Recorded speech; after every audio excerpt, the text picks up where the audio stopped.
It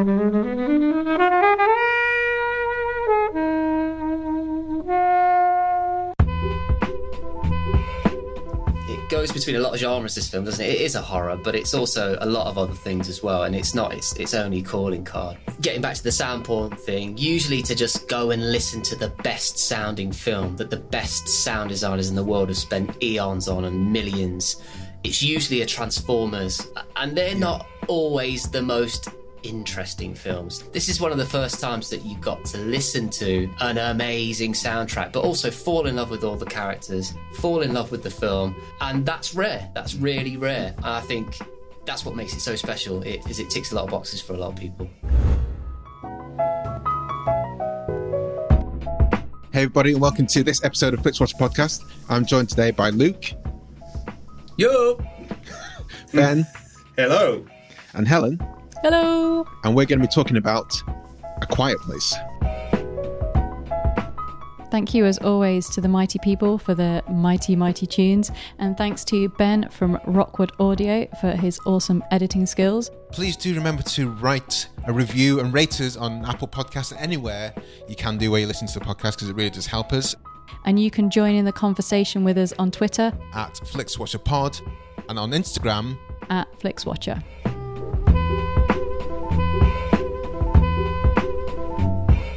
Hello film fans, welcome to this episode of Flixwatcher podcast.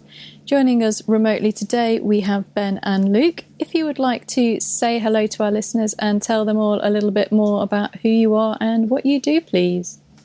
Well, hello there. Thanks for having us both. Thank you, yeah. Ben and I are sound designers working in film predominantly, who have a couple of credits under our belts. I did Aladdin recently, and then The Gentleman, and Ben.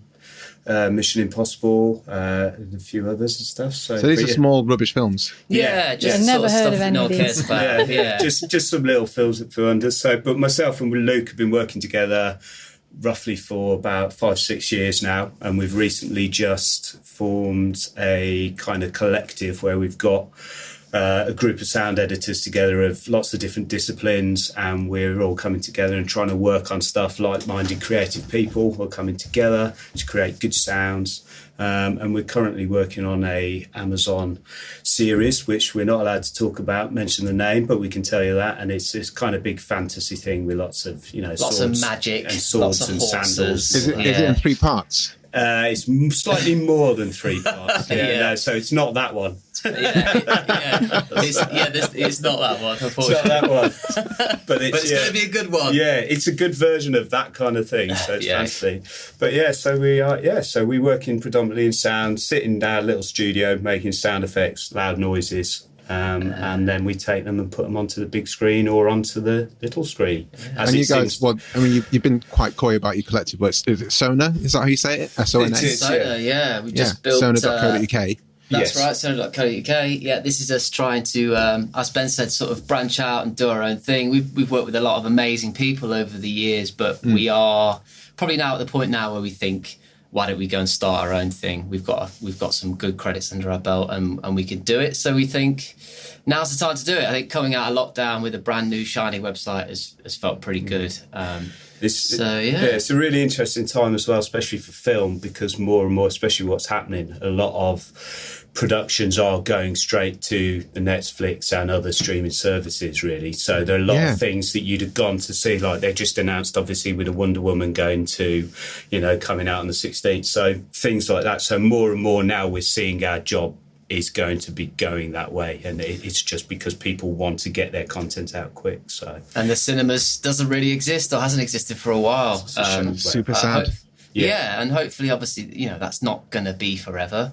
Hopefully, they ride the storm and we eventually get to see James Bond again. Because it's been made and in the can for a very, very long time. But fingers crossed. We all get back to normal soon enough. So, but it's good. It's good to be busy, and it's been nice to have had a bit of time to kind of just go back and watch this film, because I haven't seen it for a while. So yeah. Well, you say this film. This film is A Quiet Place. Which one of you guys chose it? I chose it. So Luke, can you give us a synopsis? So first of all, tell us why you chose it and give us a synopsis, and you have a minute or less for that synopsis. Okay, so I chose this film because it's essentially audio porn. What we do is we care so much about one tiny bit of the huge filmmaking process, and this is what we do with a big magnifying glass staring at it, proving how important sound is. And not only is it audio porn, it's attached to what is actually a genius film. It's a wonderful film, a directorial debut from John Krasinski, with his amazing wife Emily Blunt doing what she does best. Like, it's heartfelt, it's scary, and I loved it, and I've watched it a lot, and so I thought it's a good thing to talk about. Can you give us a brief synopsis? Yeah, essentially, it's set in sort of, let's say, today or not so distant future, and aliens have landed, and the chap from the American Office and Mary Poppins are basically together trying to save the world, hiding away in a cornfield with their kids. These aliens are sensitive to sound, and you have to essentially make no sound, because the moment you do make sound, they can hear you. Their hypersensitivity will catch you and kill you, which we see happen in the film. So yeah, this is these guys just trying to survive. Basically, it's a family story, but it's a dark family story, after an event as well, right? So yeah. So we'll get into that. Yeah. Well, I mean, let's get into that. I mean, it's a harsh open. I mean, it is. It's an amazing open. Like, you know, for a story gets, you know, it's got 3 minutes, I think, in which to basically set up this world, and we know instantly they're tiptoeing around. They're trying to. The instant survival instincts are in this sort of supermarket trying to find drugs for one of them that's sick, and they're tiptoeing on sand, and you're just instantly like, what is going on here? Yeah. And there's a bit of sign language, and there's a moment of this toy and a noise that it makes, and essentially we get to see the youngest of these 3 children brutally murdered within the first 5 minutes. In front of the whole family, essentially. Yeah. What's quite clever, I think, about the opening is that you get tricked into that usual false sense of security that it's your stereotypical kind of post-apocalyptic film. They're in a kind of supermarket, you know, like they're kind of a bit, you know, scrabbling around for food, and you think, oh, you know, what's going to happen? And nothing really happens apart from this moment where the kid, you know, he has this toy, and you kind of think, oh God, you know what, it's going to attract whatever this thing is, and that stops, and there's no music. Everything's heightened by the atmospheres, the fridge hums, just the air around it. Sonically, it's like really well done. And then what happens is your score kicks in. You're like, oh, it's cool, it's okay. It's like, you know, little old family are walking back down home. Everything's good, everything's great, and then the event happens. So I think we can probably, we're allowed spoilers, aren't we? Oh, yeah, so we can spoil. In which case, the kid sets the toy off, and his kind of thing just appears, and it's all, and he's killed. But what's clever as well is you don't hear anyone. There's no noise from the parents. There's no shouting. None of them kind of cry out at the kid, which is just feels wrong in a way, because you know if it was your child, you'd be shouting or you'd be calling to them. So it sets a really good tone for the film, I think. The opening for me is it's really good. It's amazing because it's so silent. There's nothing. It's so silent, and it's something that you can really experience in the cinema, because there's a huge dynamic range that you don't really get in TV, where it's just these light airs and tiny footsteps and little bits of Foley, and you're like, oh, this is great. And as Ben says, this score kicks in, you think everything's going to be all good, and then he's somehow put the batteries in this toy aeroplane, and it does all the space shuttle. Yeah, exactly. And the look on Emily Blunt's face as she turns around and realizes that that's the end for her kid, and she smashes her own mouth shut as she screams through her fingers. It's just like, I've got goosebumps thinking about it. It's so well done. I think the only downside for me is having kids. Not one of my kids has ever been able to put batteries in the fact that this kid is able to do it without anybody hearing and stuff. But it's that's not realistic. Is that what you're saying? Yeah, definitely. But it's cool, and the kind of, you know, they're walking on the sand. There's so much told about what the rest of the film's going to be about in that opening sequence. I think the fact there is no, there's no score or anything. It's quiet and there's no talking. The dialogue, they're all whispering, and it sets it off really, really well. And the fact that then it jumps, it's a really random amount that it jumps ahead as well, isn't it? Like 489 days. It's like almost, what is that? Like a year and nine months to show she's pregnant or something. I don't know. So I'm not sure.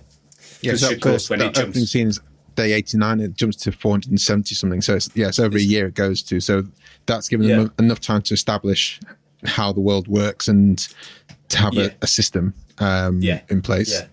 Well, and also have another baby, expect another child, which is just straight away you see and you're like, really? After what's just happened, you're going to do that? So it's... where did you guys watch this? Helen, where did you watch? Is this the first time you've seen it, Helen? Or? No, I originally saw it at the Picture House in Clapham. Nice. And so did everyone see it in the cinema the first time? I did, yeah. Picture House in the one in central London. I didn't Picture actually. House Central, of course. The best one. Absolutely. Yeah, I saw it on a screen. I had it on a screener, I think, the same year. Oh, did you? Yeah. So, and I was gutted because it was the same year that we were up where Meechan had gone in as well, so I knew that there was no way we were ever going to win a BAFTA for sound with that, so I was kind of like gutted. But I watched it at home and it just had... I watched it on my own, and the effect it had on me, it's a proper lean-in film, isn't it? It's a proper, the way through. You're on it and you're just in it, and it's really, really tense throughout. So, but for me, it had the same effect at home. I'd have loved to have seen it in cinema. I think the reason I was going to ask about the cinema, and this is probably going to lean into my small screen score bit, is it's such a nice experience to watch this at the cinema surrounded by other people and everyone shut the fuck up. But typically, I mean, we all saw it at Picture Houses, which is typically a nice, quiet, respectful cinema, but there's still another level below that where it was for 90 minutes of the film. And I think that's such a special thing to have. And that's one of the biggest parts about the miss about watching things at home. Although I love Netflix and all the different channels and all the different films you can watch at the drop of a hat. But going to the cinema and watching with other people who you don't know, but sharing that experience, I think it's rarely bettered than in this film. It's true, and it's the first time ever that I've seen people scared of eating popcorn. And I'm the bloke that goes to the cinema, and I'm like, oh my God, you couldn't sit down for 90 minutes without stuffing your face, really? Yeah. Couldn't you have eaten before you got in? And it was a treat to see all these people just holding popcorn and not eating it because they were so scared to ruin this that's the thing, because normally the irony is you're listening to the dialogue, aren't you? So you're and people are talking away, but the fact is there's no dialogue, so no one's got any, it can't nowhere to hide their eating. Literally nowhere to hide underneath it. Not so you're just kind of under an alien scream. Which is just, but it's a clever film. I mean, it's kind of, when you watch it as well, it doesn't feel like a long film. I got to the end of it the other day, I was like, God, I wanted more actually, and I know they're doing more. Classic 90-minute, so it is very pleasing for me that it comes in at that runtime. I think as well as it's kind of the sound, direction for the first time director. I think chap from The Office. I quite like that. John Krasinski. John Krasinski. You're going to use chap from The Office and Emily and Mary Poppins. And Mary Poppins, yes, starring in. I think real life couple. It kind of has everything you want from kind of a modern day post-apocalyptic, could be a couple of years from now, alien invasion that has that sort of believability, but then also that kind of fantastical leap as well. And everything about it, the direction, the acting, just the way it looks, it's one of those rare films that kind of ticks all the boxes, and it's 90 minutes as well. Yeah, exactly. And what's really good about it as well is there's a lot of, plot points in there throughout, constant bits in there, there's bit, the sand, the nail, Just different things, there's all these things all the way that they hit you over the head with, because they show you massive close-ups of these things, and you're aware that is then going to play a part throughout the next of the film. So you're just waiting for who's going to step on the nail, who's going to, what's going to happen with these things. And when it happens, the payoff's just really good as well. It's not kind of like, you're not disappointed. You get shocked by, when, for instance, I know we're jumping around, but when Emily Blunt steps on that nail, you just, it's coming, and you're just kind of like, you run out of edge to your seat, don't you? There's edge of your seat, and then there's beyond that, and there's a point where you've given up on your seat and you probably sat on the floor. Like it's constantly teasing your bum away from that seat, and it does it endlessly. Yeah, it's like homages, isn't it? It's like the bit, there's so many references to other films, but you don't mind them. It's not kind of over the top. There's the bit where, even later on, with a baby in the water and she's there, that reminded me of the scene in Alien 3 when Ripley, when the alien gets really close into her face. You're waiting for that moment, but they never quite deliver, and you're kind of like, I wanted it really close in the face. So it's really well done, that. Getting back also to like the couple thing, like as Helen mentioned, like they are a real life couple, and like the chemistry is effortless. Like you can see it. Like there's a bit where they have that one nice moment together where they dance with the headphones in, and the audience is treated to its first bit of source music, and it's loud and it's lovely, and you're just in love with both of them, and you're just like, it's going to be all right. And then obviously, well, it's not, but that's down to the fact that they have an amazing relationship, clearly, but also they are so good as actors as well, and clearly as director as well. She's great. She's really good. She's unbelievable. Let's talk a bit about the direction, especially for a film that has so little dialogue. The script must be padded out, not padded out because that sounds like it's filler, but the way the script is put together, all the directions placed in the script, and how John Krasinski added to that in realizing what the vision. Yeah, it's a super brave thing, I think. I think less knowing people think less dialogue, fine, easier, but it's just not.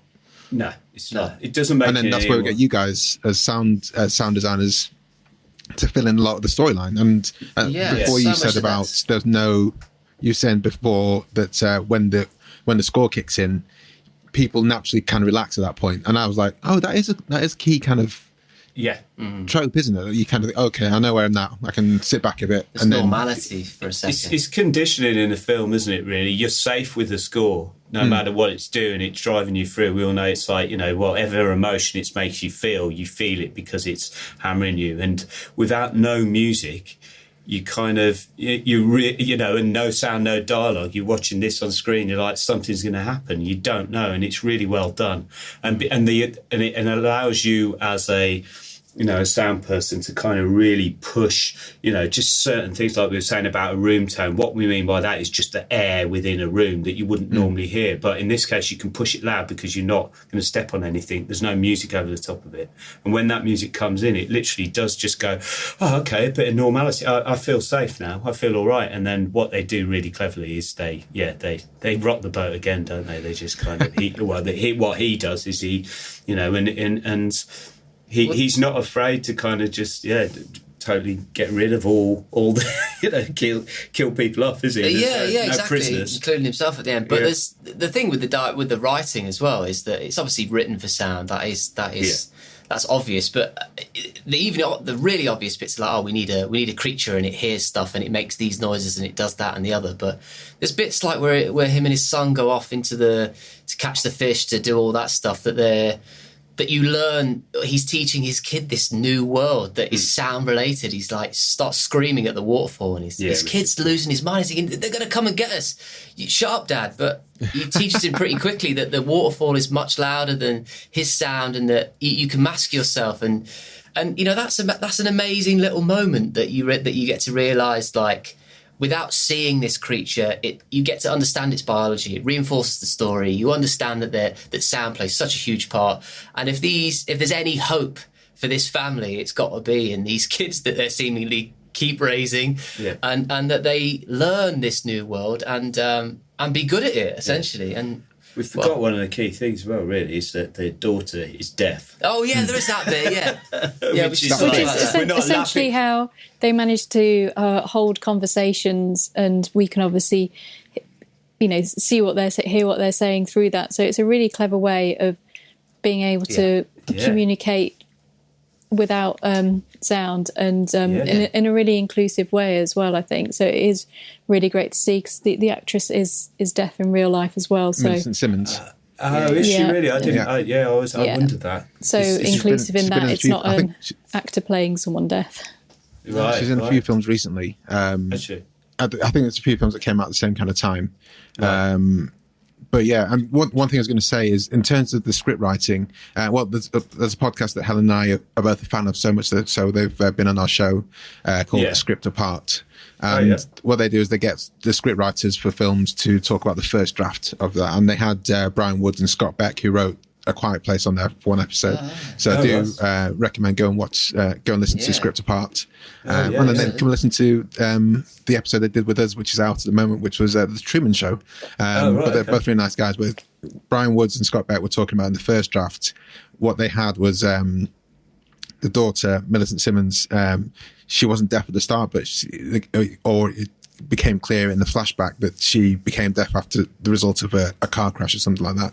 Right. So it's interesting to see how fundamentally just kind of go, well, no, she's deaf from the start, and that's how her family relates to her from the beginning. Because there's going to be a whole kind of strand about the father figure being like consistently annoyed or angry that he essentially caused the deafness in his child, but then that wasn't a part of the story afterwards, because that was taken out and moved around and reconfigured. So I really find it interesting how these things are constructed. And that's completely changed that father-daughter relationship is one of the big stories in there, and you're made to think that dad resents his daughter for a long time, and maybe for the right reasons. Maybe she shouldn't have given that toy or the batteries or whatever order it happened.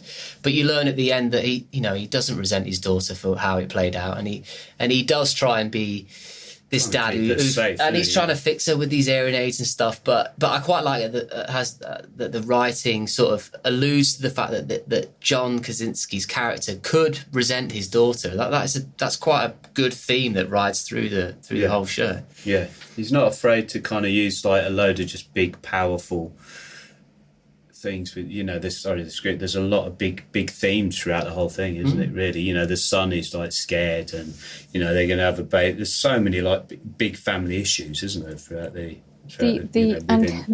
anxiety levels of it's interesting because I don't recall them. We actually hear their names, so no. I don't actually know what they're called in the film, because obviously they don't say their names. So the kid who plays the younger boy child, I can call it he's in Honey Boy as well. So he's good in that. His anxiety levels throughout this film, I'd forgotten how much they quite stressed me out, because that is one kid who is just not enjoying life. Like his sister is a bit more kind of like worldly and a bit more with it, and just kind of a bit I'm just going to get on with it. But he is just not having any of it, and you just kind of feel for him that every time he hears a noise, he's just convinced that he's going to be like ripped apart or kind of splattered to death or whatever it is they do, because it's quite a quick movement with them pinch of things. Because obviously you've seen his brother get killed, and then you've seen that screaming man. Screaming man is so terrifying. So dark. There's something really kind of like so about dark. 70s. Yeah, I felt like I was watching. You used to get those random characters in like Clint Eastwood movies in the westerns. There was always like some random old man who was a bit gnarly and stuff. It always makes me think of that, like someone from like Pale Rider or something. Well, what's dark about that character is that obviously he's lost his wife, and he's thinking, I'm gonna give up. I've had enough. This is it. Which understandable, fair one. Your missus has croaked it in front of you. But there's no need to take out a young child and his father who are walking in the woods. So really, I didn't see that coming, and I guess as a result, that's what makes it so shocking that he does that. Is there anything else, guys, you want to say before we head to the scores?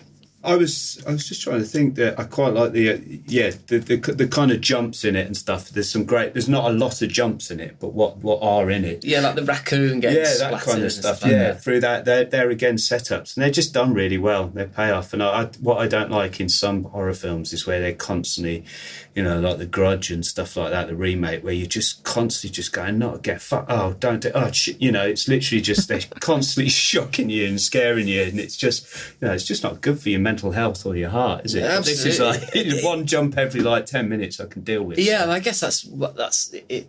It goes between a lot of genres, this film, doesn't it? It is a horror, but it's also a lot of other things as well, and it's not its only calling card. But my thing, the last thing I could say about it is that usually, getting back to the sound porn thing, usually to just go and listen to the best sounding film that the best sound designers in the world have spent eons on and millions.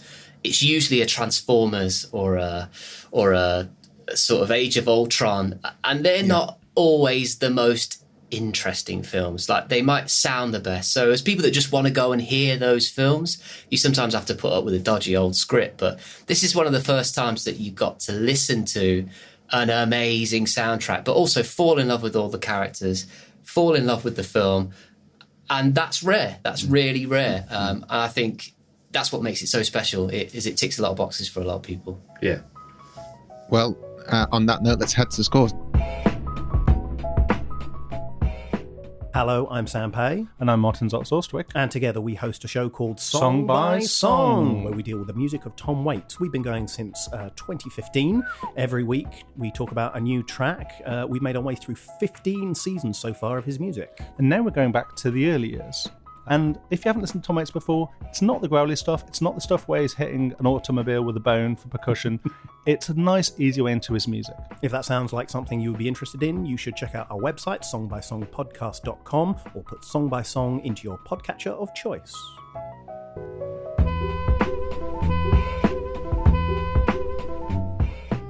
So let's head over to the Flixwatcher scores. All of our scores are out of 5. You may have decimal places if you wish. And Luke, you can go first with your recommendability, please. I'm going to give it the top marks of a 5.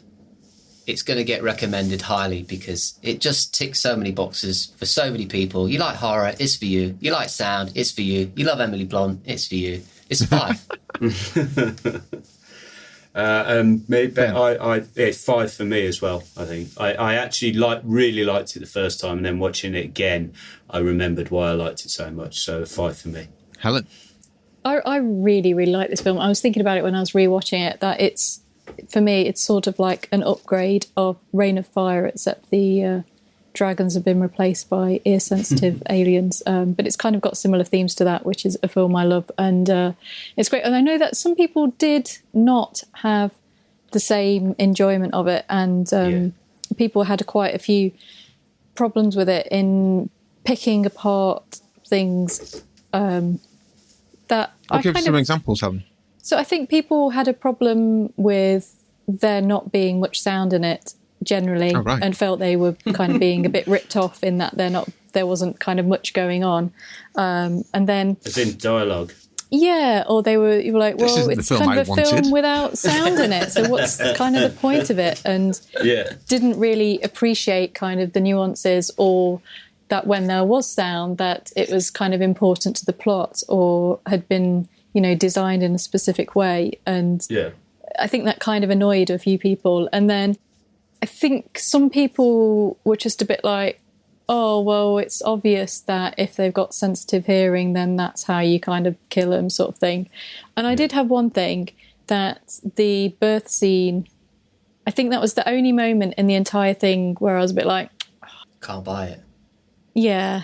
And that was a bit of a shame, because up until then, I'd been prepared to suspend all of my belief and, go in for it 100%. And then it was just a bit like, oh, okay. And then the babies, I mean, I don't have children, but I know that babies cry, and that... They certainly do. Oh, yeah. It's quite hard to, not have a baby crying. So I think that bit, it took me out of the world that they'd taken so much care to create with that. And I know some people got annoyed with bits like that, or they just didn't buy it. They were just a bit like, oh, the monster's a bit crap. It just became a device, I guess, didn't it, in order to make them set up a few scenes that were super tense. But at the same time, you sat there going, you can't put a baby in a soundproof box. That's just weird. We'd all love to, but you can't. I'm surprised they're not coming to the market. I mean, I'm pretty sure baby boxes, which will protect you from ultra-sensitive hearing, would be... I don't know. I say I don't have any babies, so I wouldn't know about this thing. Don't put a baby in a box, I should say. Just please don't. That's a disclaimer. I did actually quite like the quiz. Sorry, did you give your score, Helen?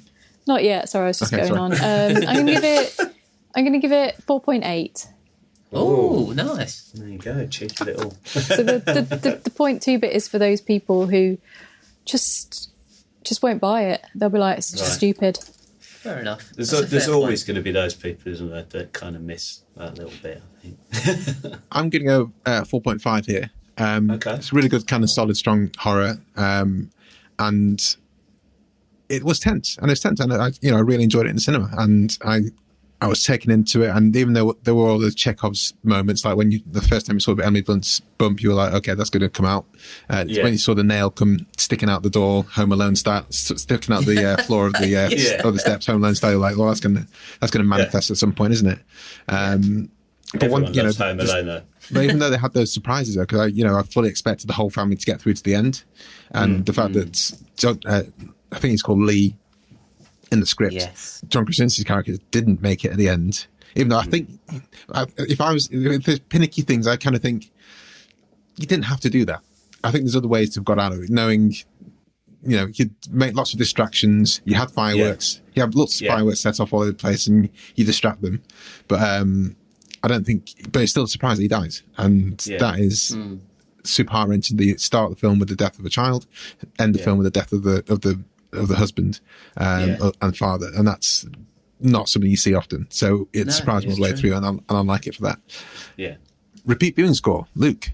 Okay, I have watched this about 10 times, I think. And it's been a couple of years, hasn't it? Even less than that. Just since it's been on Netflix. But I think that is a bit of a soundy thing to do. Like, if you fall in love with something, you watch it a lot, and I definitely fell in love with this. Arrival is another film that I just, if my missus has gone to bed, and I want to stay up, I'll just watch the same thing. And it's definitely Arrival, or it's A Quiet Place. So I've watched it a lot, so I'm going to say that it's a 5 again. I think 10 times in 2 years is a lot for quite a lot, any film. That's a lot. That's why they're taking it up. That's why they'll be taking it off Netflix, because they want you to watch something else. That's why. That's true. For me, I'm going to go, I think about 3, because for the reasons similar to what Helen, because I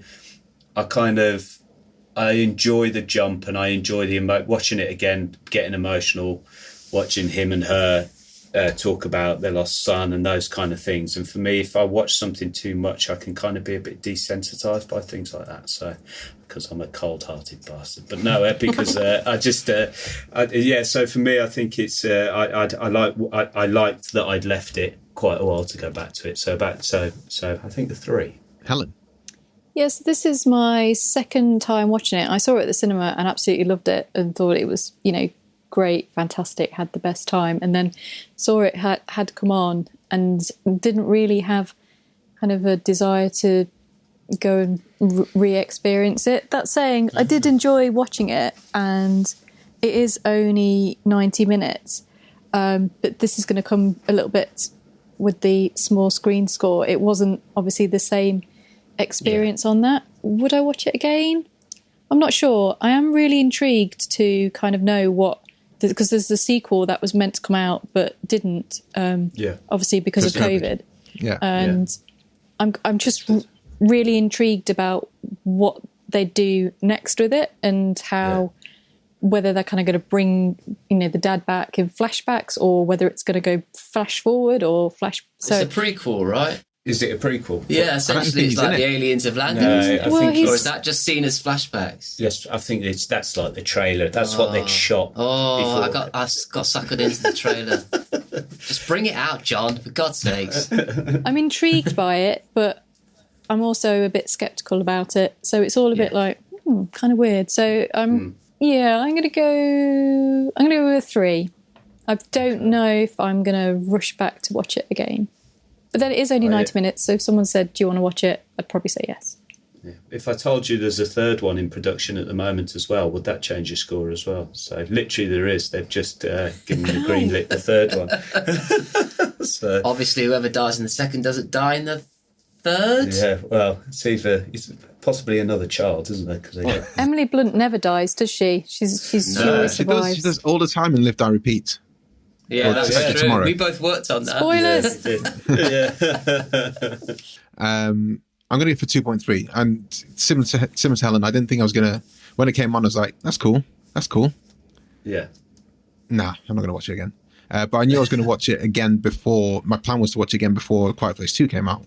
But it's one of those films that I think I've kind of seen what I need to take from it. And it's... Yeah, and I will watch it again, but I'm not going to rush to it because I think for me, once is enough. A few times is enough for this film. I don't need to see it again and again, like some of my other films. Small screen score, Luke. Luke, small screen. Yeah, this is where I start to fall out of love with it. And you'll see there's a trend here, and that's that it's always about sound. It's just the way that this film works is because of the sound and how dynamic it is. In a cinema, you can make things really quiet and then really loud, and it's so shocking. There's a bit where they're playing, is it Monopoly? And one accidentally knocks over the lantern, yeah. And honestly, that was the loudest thing I think I've ever heard in cinema ever. Like, it blew me nearly out of the room. It was unbelievable. And like, that just didn't translate on TV. And it's the same for the creature. Like, what makes it so scary is that it's quick and it's aggressive and it's in and it's out.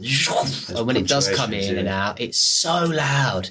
It's hitting the end stops. It's the loudest thing in the movie because it's the scariest. That doesn't happen down the line in your little TV with your sound bar at home. It just can't do the same thing for reasons that we won't go into, but it will never be the same. So, unfortunately, small screen, it's getting a 2. Ooh, interesting. Okay. I'm sorry, everyone that worked on it.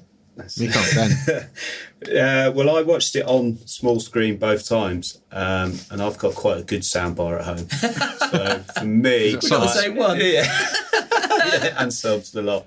But I wish I'd have seen it in the cinema. So I think I'm going to go for the 3 because I do wish. I think if I was to watch it again, it would be. I'd like to go and see it at a cinema, but that might never happen. But for me, so a 3 for me. Helen. Yeah, I think if there's ever an argument for keeping cinemas alive and doing all you can to support your local cinema when we're allowed to go back there and keep them open and showing your support and showing studios that you do actually want to go and see a cinema experience sound on that level, then this is a film to use an example for that, because it wasn't the same experience for me. The film was still watchable, but it just didn't have that sort of shock or that wow or being able to take you into that world in that way. And this was one of my favourite collective experiences because, as we've talked about the opening, it's such a shock that everyone was just sat there silent, mouthing to themselves because they didn't want to make a sound. And it just sucked everyone in there. So I'm going to give it a very generous 2. But filmmakers, please do not think you do not have to make films for the cinema and everything is a home experience. This is an example. I think it's amen to that. People, go to your cinema when you are allowed and spend money in your cinema. Keep your local cinema open or we will lose these experiences. Yeah. And that collective group experience is one of the reasons even for like small indie films, I will happily go to, if I had to spare Saturday morning, I'd go to the cinema and watch a small film because there's, even pay the money to do so because the collective experience is so much better. And sometimes it'd be me and some other bloke. But that's fine. That was absolutely fine with me. But A Quiet Place wasn't, and it was so above and beyond anything that I'd seen. even like IMAX 3D, which I never really resonated with, but the biggest, most enveloped film, this is still one of the ones where I just came out with going, whoa, that was powerful. And it's not going to happen at home. I've got some good headphones. I've got the same soundbar as you guys, but it's just not going to be. It's like that. And Gravity, in terms of like Gravity for me is more the sound and the visuals that took me, brought me into it. So it's not like Helen said, it's not the size of the screen here, it's the whole experience, and the sound is a big part of it, and the audience is a big part of it, and it's not going to be recreated at home, unfortunately. So I'm going to go for 2.1. And the last score, engagement. Luke. You're talking to a bloke that's watched it 10 times. So within those 10 times, it's probably me. As I say, I'll do a cheeky half hour there and 10 minutes there and another 5 minutes on a lunch break. Like, I can do that because, like, it is, like I said, it's audio porn. Like, the guys that design this stuff, it's like reference, isn't it? Erica Dahl and Ethan Van der Rin are like the best at what they do, and so getting to listen to that stuff is perfect reference material. It's the top of the pops, and it's something that I will tune into a lot. So I'm going to say that's a 4 again. Cool. Hard to turn off. I know it sounds contradictory. I turn it off a lot, but honestly, it's it's a 4. For me, generally films are quite hard to turn off anyway. If I'm watching something, I generally will sit up and watch it. It's got to be really, really bad, like something like Richard E. Grant in How to Get Ahead in Advertising. Sorry if that's a spoiler, but it's a very niche film, that one. Oh God, very niche. Also, it's like, God, yeah, no, I think 5 minutes in, I was like, no, I'm good. But I think so for me, I think I'm like, for me, it's a 4. I like to watch it. I think you're on the journey with them, and you want to know what happens in the end. I think so. You definitely, I'm in it for the long haul, that film. So, but 4.2. Oh, hello. Used his points. What, sorry? 2. 4.2. Okay. Yeah. Decimal game. Helen. Just over. Prizes. I'm going to give it a 5. This is like 90 minutes of pure engagement, and I think if it had been any longer, I think it just about holds everything for the right amount of time, and if it had run just a bit longer, or if it had tried to add a backstory in, or tried to over-explain any parts of the monsters, then that's when I would have lost engagement. But and we haven't talked about it, like the corn scene, they fall into the corn pit. Yes. And the sound's amazing in that, the tension's amazing in that. You've already seen one kid brutally killed, so it's there, they could die. So there's loads of really convenient sort of action points placed in that 90 minutes that it's really up and down. And also the ending is very much like they cut it off there. Like, there's lots of really bold choices in it that I really, really like, and it carries it throughout the whole film, I think, for those. So 5 for engagement. There you go. Amazing. I'm going to go 4.4. And I think it's for each subsequent watch, I think they'll be less engaged, because I think the first time was 5, Stone Cold 5. Subsequent watches, because I don't think there's much more to pick out of it. Not that you can really have it just in the background because you don't know what's happening, but you can kind of zone out a bit, I feel. So that's why it's diminishing returns there. So 4.4, which gives us an overall score of 3.70625, and it's a small screen score that's really taking it down.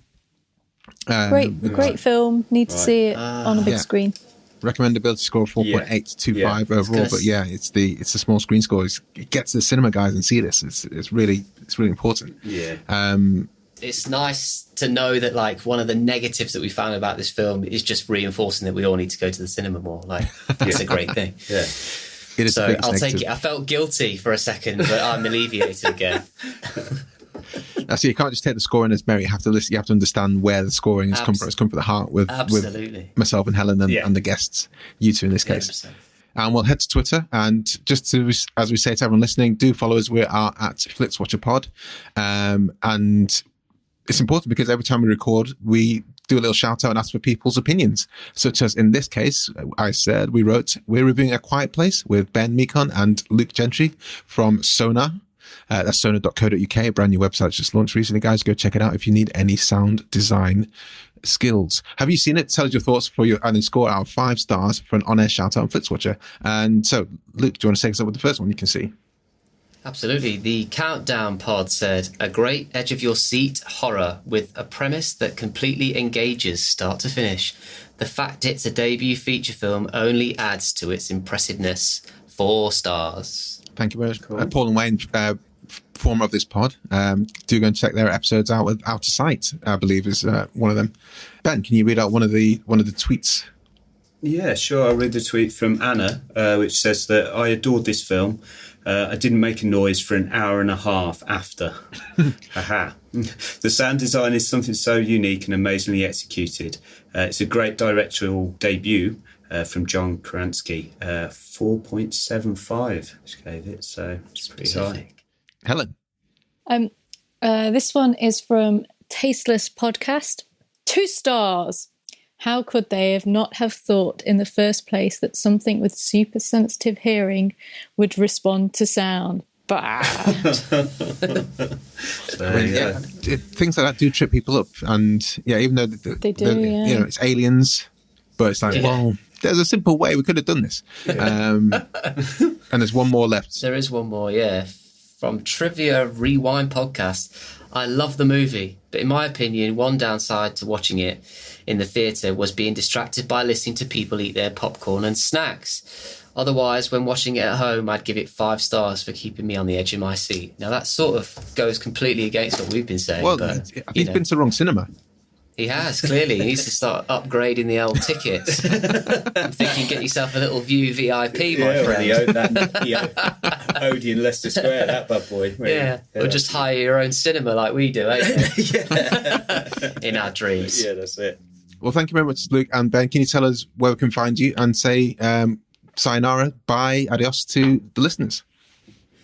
Thanks ever so much for listening. Sorry it's just been about sound. That's kind of all we ever talk about. And we feel like we just mainly didn't get really into the thicket of the film, did we really? No, we didn't talk about the creature yet, but I don't know, maybe we spoke about like room tones for about half an hour. But thanks ever so much. Really, really cool. Thank you. Thank you. Cheers. Well, you're not going to say where you come from, sona.co.uk. That's, Oh, yeah, we can say that. I thought you meant Dudley in the West Midlands, but I thought No. Yeah, so we sound designers, film sound designers from sona.co.uk. Thank you very much, guys. Cheers. Thanks for coming Thanks on. very much. Bye. Thanks for having us. Bye. Bye.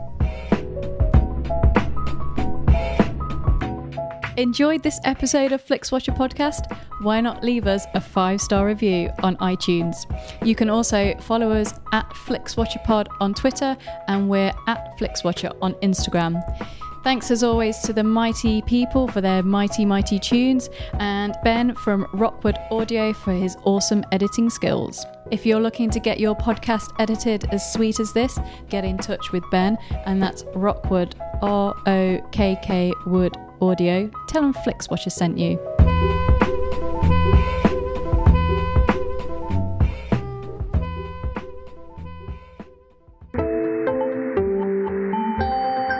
You just heard a Stripped Media production.